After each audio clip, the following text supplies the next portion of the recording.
പ്രിയപ്പെട്ട മക്കളെ, ഞാൻ നിങ്ങളുടെ സ്വന്തം മാനോഫ്.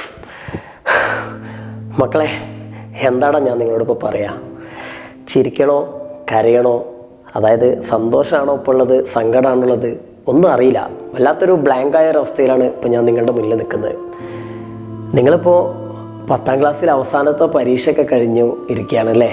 കഴിഞ്ഞ കുറേ ദിവസങ്ങളായിട്ട് മക്കളെ രാത്രിയൊന്നുമില്ലാതെ പകലൊന്നുമില്ലാതെ ഇക്ക നിങ്ങളുടെ കൂടെ തന്നെ ഉണ്ടായിരുന്നു. ഒരു കൂടപ്പിറപ്പിനെ പോലെ ഒരു അധ്യാപകനായിട്ട് നിങ്ങളുടെ മുന്നിൽ തന്നെ ഉണ്ടായിരുന്നു അല്ലേ. നിങ്ങളുടെ കമൻറ്റുകളിലൂടെ ഞാൻ നിങ്ങളെ തന്നെ അറിയായിരുന്നു. കഴിഞ്ഞ വീഡിയോയിലൊക്കെ പറഞ്ഞ പോലെ തന്നെ നിങ്ങളുടെയൊക്കെ മുഖം മക്കളെ ഇക്കാൻ്റെ മനസ്സിലിങ്ങനെ പതിഞ്ഞു കിടക്കുന്നുണ്ട്. അത് നിങ്ങളുടെ മെസ്സേജുകളിലൂടെയും നിങ്ങളുടെ ഇത്രയും ദിവസം ഞാൻ ശരിക്കും പറഞ്ഞാൽ എനിക്ക് കംപ്ലീറ്റ് ചെയ്യാൻ പറ്റുന്നില്ല.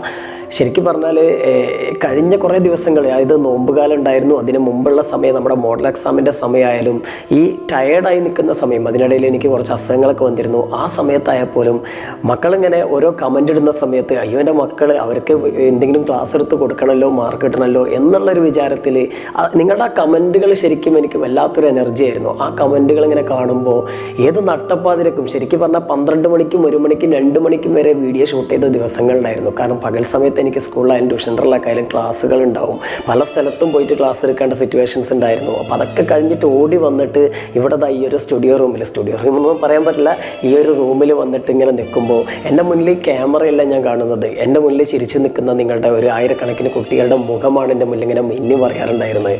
അപ്പോൾ അതൊരു വല്ലാത്ത നൊസ്റ്റാൾജി ആയിരുന്നു. ഞാൻ നട്ടപ്പാതിരക്ക് ഇവിടെ എല്ലാ വീഡിയോയും കഴിഞ്ഞ് നട്ടരാത്രി. അപ്പോൾ ഈ ഒരു സമയത്ത് ഞാൻ ഇത്രയും നിശബ്ദതയിൽ നിൽക്കുന്ന സമയത്തും എൻ്റെ മുന്നിൽ ഞാൻ ഒറ്റയ്ക്കല്ല, എൻ്റെ മുന്നിൽ ഈ ക്യാമറയായിട്ട് ഞാൻ സങ്കല്പിക്കുന്നത് ഒരുപാട് കുട്ടികൾ, എൻ്റെ ഈ ക്ലാസ് കേട്ട് നിൽക്കുന്ന ഒരുപാട് കുട്ടികൾ, എൻ്റെ മുന്നിൽ പുഞ്ചിരിച്ച് നിൽക്കുന്ന കുട്ടികളെയാണ് എനിക്ക് ഓർമ്മ വരുന്നത്. അപ്പോൾ ശരിക്കും പറഞ്ഞാൽ വല്ലാത്തൊരു ആവേശമായിരുന്നു കഴിഞ്ഞ കുറേ ദിവസങ്ങളിൽ, കുറേ ദിനരാത്രങ്ങളിൽ. പക്ഷേ ഇപ്പം എനിക്ക് വല്ലാതെ മിസ് ചെയ്യണം മക്കളെ. ഇനിയും ഞാൻ നിങ്ങളുടെ കൂടെ തന്നെ ഉണ്ടാവും. നമുക്ക് അലോട്ട്മെൻറ്റായിട്ടും മറ്റുള്ള കാര്യങ്ങളായിട്ടൊക്കെ നമ്മൾ സംവദിക്കും. പക്ഷേ നമ്മൾ കഴിഞ്ഞ കുറച്ച് ദിവസങ്ങളിൽ ചെയ്ത ഒരു എൻജോയ്മെൻ്റ് ഉണ്ടല്ലോ, അത് നമുക്ക് കഴിഞ്ഞു അല്ലേ. എൻ്റെ കാര്യം പോട്ടെ എന്ന് വിചാരിക്കാം. ഇന്നലെ വരെ അല്ലെങ്കിൽ കഴിഞ്ഞ കുറേ ദിവസങ്ങളായിട്ട് ഈ പരീക്ഷയൊക്കെ എങ്ങനെയെങ്കിലും ഒന്ന് കഴിഞ്ഞ് കിട്ടിയിരുന്നെങ്കിൽ, ഞാൻ കാണാറുണ്ട് നിങ്ങളുടെ കമൻറ്റുകളിലൊക്കെ, എങ്ങനെയെങ്കിലും ഈ പരീക്ഷ ഒന്ന് കഴിഞ്ഞ് കിട്ടിയിരുന്നെങ്കിൽ എന്നാശിച്ചിരുന്ന കുറേ മക്കൾ ഈ കൂട്ടത്തിലുണ്ട് അല്ലേ. ഒരുപക്ഷെ കൂടുതൽ കുട്ടികളും അങ്ങനെയായിരിക്കും, എങ്ങനെയെങ്കിലും ഈ സ്കൂൾ ലൈഫ്, ഈ 10ാം ക്ലാസ് ഒന്ന് കഴിഞ്ഞിരുന്നെങ്കിൽ എന്നാഗ്രഹിച്ചിരുന്നവരാണ്. പക്ഷെ മക്കളെ, ഇപ്പം എൻ്റെ മുന്നിൽ ഈ വീഡിയോ കണ്ടു നിൽക്കുന്ന പല കുട്ടികളുടെയും കണ്ണുകളിൽ എനിക്ക് കാണാൻ സാധിക്കുന്നുണ്ട് എന്തോ ഒരു നഷ്ടബോധം, ഒരു മിസ്സിങ് അല്ലേ. സത്യമില്ലടാ ഇക്ക പറഞ്ഞത്, എന്തോ ഒരു മിസ്സിങ് നിങ്ങൾക്ക് ഫീൽ ചെയ്യുന്നില്ലടാ. എന്താണെന്നറിയാം മക്കളത്, ആ മിസ്സിങ് അത് വേറൊന്നുമില്ലടാ, അതാണ് നമ്മുടെ സ്കൂൾ ലൈഫ്. കഴിഞ്ഞ 10 വർഷങ്ങളായിട്ട് നിങ്ങൾ സ്കൂളിൽ ഒരുപാട് സുഹൃത്തുക്കളെ ഉണ്ടാക്കി, ഒരുപാട് സന്തോഷകരമായിട്ടുള്ളതും സങ്കടകരമായിട്ടുള്ളതുമായിട്ടുള്ള ഒരുപാട് മെമ്മറീസ് നിങ്ങൾക്കുണ്ടായിരുന്നു, ഒരുപാട് ഓർമ്മകൾ അല്ലേ.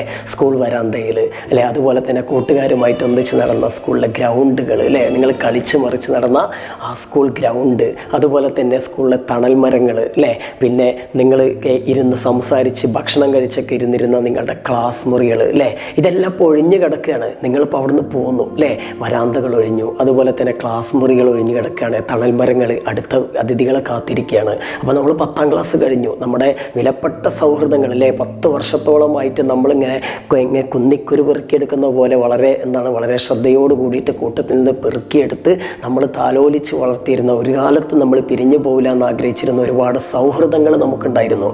ആ സൗഹൃദങ്ങളിൽ പലതും നമുക്ക് മിസ് ചെയ്യാൻ പോവാണല്ലേ മക്കളെ. 10ാം ക്ലാസ് കഴിഞ്ഞാൽ ഇനി ഓരോരുത്തരും +1നും മറ്റ് പല കാര്യങ്ങൾക്ക് വേണ്ടി പിരിഞ്ഞു പോകും. ആരൊക്കെ നമ്മുടെ കൂടെ ഇനി അടുത്ത വർഷം നമ്മൾ പഠിക്കാൻ പോണ സ്കൂളുണ്ടാവുന്നൊന്നും നമുക്കറിയില്ല അല്ലേ. അപ്പോൾ ശരിക്കും പറഞ്ഞാൽ അതുപോലെ തന്നെ നമ്മളായാലും ശരി, നമ്മൾ പോലും ഇപ്പം നമ്മൾ പഠിച്ചിറങ്ങിയ വിദ്യാലയ മുറ്റത്ത് ഇനി +1ന് എത്തുമോ എന്നൊന്നും നമുക്കറിയില്ല. ശരിക്കും പറഞ്ഞാൽ 10ാം ക്ലാസ് കഴിഞ്ഞ് കഴിഞ്ഞാൽ നമ്മുടെ ജീവിതത്തിൻ്റെ വലിയൊരു ഏടവിടെ അവസാനിക്കുകയാണ്, നമ്മുടെ സുവർണ്ണ കാലഘട്ടം അല്ലേ. പണ്ടത്തെ ഒരു സിനിമാ പാട്ടിലെ 2 വരികളാണ് എനിക്കിവിടെ ഓർമ്മ വരുന്നത്. ഈ മനോഹര തീരത്ത് തരുമോ ഇനിയൊരു ജന്മം കൂടി, എനിക്കിനിയൊരു ജന്മം കൂടി. ഇങ്ങനെയൊന്നും നമ്മൾ വിചാരിച്ചിട്ട് കാര്യമില്ലല്ലേ. ഇനിയൊരു ജന്മം നമുക്ക് കിട്ടാൻ പോകുന്നില്ല. നമ്മുടെ ആ ഒരു 10 വർഷം നമ്മൾ അടിച്ച് പൊളിച്ച് നടന്നിരുന്ന, സൗഹൃദങ്ങൾ ഉണ്ടാക്കിയിരുന്ന ആ കാലഘട്ടം നമുക്ക് അവസാനിച്ചു അല്ലേ. പക്ഷെ മക്കളെ, നിങ്ങളിനി ചെയ്യേണ്ടത് എന്താ അറിയോ? ആ കാലിയായി കിടക്കുന്ന സ്കൂൾ മുറ്റത്തെക്കുറിച്ച് ഓർത്ത് പരിതപിക്കുകയല്ല നിങ്ങൾ ചെയ്യേണ്ടത്.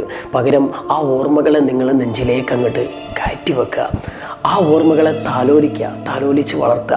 എന്നിട്ട് ആ ഓർമ്മകളിൽ നിന്ന് ഊർജ്ജം ഉൾക്കൊണ്ടുകൊണ്ട് മക്കൾ ഇനി പുതിയ സൗഹൃദങ്ങൾ വളർത്തിയെടുക്കാനും പഴയ സൗഹൃദങ്ങൾ നഷ്ടപ്പെടാതെ അത് കാത്തു സൂക്ഷിക്കാനും, പണ്ടത്തെ പോലെയൊന്നല്ല, ഇന്ന് സോഷ്യൽ മീഡിയയൊക്കെ സജീവമായി കഴിഞ്ഞിട്ടുണ്ട്. അപ്പോൾ അതുകൊണ്ട് ആ സൗഹൃദങ്ങൾ നല്ല രീതിയിൽ പതിവിലും നന്നായിട്ട് വളർത്തിയെടുക്കാനും, ആരുടെങ്കിലൊക്കെ എന്തെങ്കിലുമൊക്കെ പിണക്കങ്ങളൊക്കെ സംഭവിച്ചു പോയിട്ടുണ്ടെങ്കിൽ സ്വാഭാവികമാണല്ലേ, നമ്മൾ ഇത്രയും കാലത്തെ ആ ഒരു 10 വർഷത്തിനിടയ്ക്ക് പലരോടും നമ്മൾ അരുതാത്തതൊക്കെ പറഞ്ഞു പോയിട്ടുണ്ടാവും, ചെയ്തു പോയിട്ടുണ്ടാവും.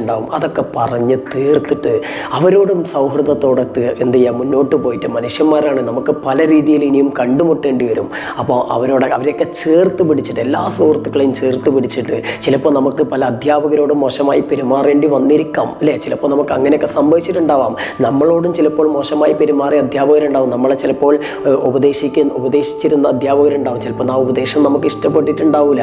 ചിലപ്പോൾ അതേപോലെ തന്നെ ചില അധ്യാപകർ നമ്മളെ ചിലപ്പം പഠിക്കാതെ വന്നതിനോ മറ്റെന്തെങ്കിലും കുരുത്തക്കേട് കാണിച്ചതിനോ നമ്മളെ തല്ലിയിട്ടുണ്ടാവും. ഒരുപക്ഷെ അതൊന്നും നമുക്ക് ഇഷ്ടപ്പെട്ടിട്ടുണ്ടാവില്ല. അധ്യാപകരോടൊക്കെ നമുക്ക് ചെറിയ വെറുപ്പൊക്കെ അതുവരെ തോന്നിയിട്ടുണ്ടാവും. അപ്പോൾ അങ്ങനെയൊക്കെ ഉണ്ടെങ്കിൽ ആ അധ്യാപകരോടൊക്കെ അതൊക്കെ പറഞ്ഞ് പൊറുക്കാൻ പറഞ്ഞിട്ട് എല്ലാവരുടെയും സ്നേഹം പിടിച്ചു വാങ്ങിയിട്ട് മക്കളെ ഇനി പുതിയൊരു ജീവിതം ആരംഭിക്കേണ്ട കാലമാണടാ ഇത്. അപ്പോൾ മക്കളെ, നിങ്ങളുടെ ഒരു ഇക്ക പറയുന്ന പോലെ, ഒരു ചേട്ടൻ പറയുന്ന പോലെ കേട്ടുകൊണ്ട് നിങ്ങളെന്ത് വിചാരിച്ചാൽ ഈ ഓർമ്മകളിൽ നിന്ന് ഊർജ്ജം ഉൾക്കൊണ്ടുകൊണ്ട് ഇനി പുതിയൊരു ജീവിതം കെട്ടിപ്പടുത്തുക. നമുക്കിനി ഒരുപാട് ദൂരം മുന്നോട്ട് പോകാനുണ്ട്. ഒരു സുവർണ്ണ കാലഘട്ടം കഴിഞ്ഞു എന്നുള്ളത് ശരി തന്നെയാണ്. ആ ബാല്യം നമുക്കിനി ഒരിക്കലും തിരിച്ചു കിട്ടില്ല. പക്ഷേ ഇനി ഇവിടെ നിന്ന് അങ്ങോട്ടേക്കും നമുക്ക് വളരെ മനോഹരമായിട്ടുള്ള ജീവിതം ബാക്കി കിടക്കുകയാണ്. ഒരുപാട് ദൂരം നമുക്കിനി പോകാനുണ്ടല്ലടാ. അതായത് 15 വയസ്സ് 16 വയസ്സായിട്ടുള്ള നമുക്ക് ഇനി ഒരുപാട് വർഷക്കാലങ്ങൾ നമുക്ക് മുന്നോട്ട് പോകാനുണ്ട്. ഇനി ഹയർ സെക്കൻഡറി കാലഘട്ടം വരും, അതിന് മറ്റൊരു ടേസ്റ്റാണ് അല്ലേ, മറ്റൊരു മാധുര്യമാണ്. അത് കഴിഞ്ഞാൽ കോളേജ് കാലഘട്ടങ്ങൾ വരും, അത് അതിനേക്കാൾ മാധുര്യമായിട്ടുള്ള മറ്റൊരു കാലഘട്ടമാണ്. ഒന്നൊന്നിനോട് പകരം വെക്കാൻ കഴിഞ്ഞിട്ടില്ലെങ്കിലും ഓരോ കാലഘട്ടത്തിനും ഓരോ മാധുര്യങ്ങളുണ്ട്. അങ്ങനെ ഓരോന്ന് കുടുംബങ്ങളും മറ്റുള്ളതൊക്കെ ആയിട്ട് നമുക്കിങ്ങനെ ജീവിച്ച് തീർക്കാൻ ഒരുപാട് കാര്യങ്ങളുണ്ട്. അപ്പോൾ ആ കാര്യങ്ങൾക്കിടയിൽ നമുക്കിടക്ക് സന്തോഷിക്കാനും ഓർത്തോർത്ത് രസിക്കാനും ഈ ഒരു സ്കൂൾ കാലഘട്ടം മാറണം. ഓക്കെ, അപ്പോൾ അതിനു വേണ്ടിയിട്ട് ഇവിടെ എന്തെങ്കിലും ഒരു കറുത്ത കരട് നിങ്ങൾ വിട്ടുപോയിട്ടുണ്ടെങ്കിൽ അതുകൂടി മാറ്റിയെടുത്തിട്ട് എല്ലാവരെയും സ്നേഹിക്കുന്ന നല്ല മക്കളായിട്ട് മക്കൾ മാറുക. അപ്പോൾ എല്ലാവർക്കും മക്കളെ ജീവിത വിജയാശംസകൾ. നിങ്ങളുടെ സ്വന്തം മെഹനൂഫ്.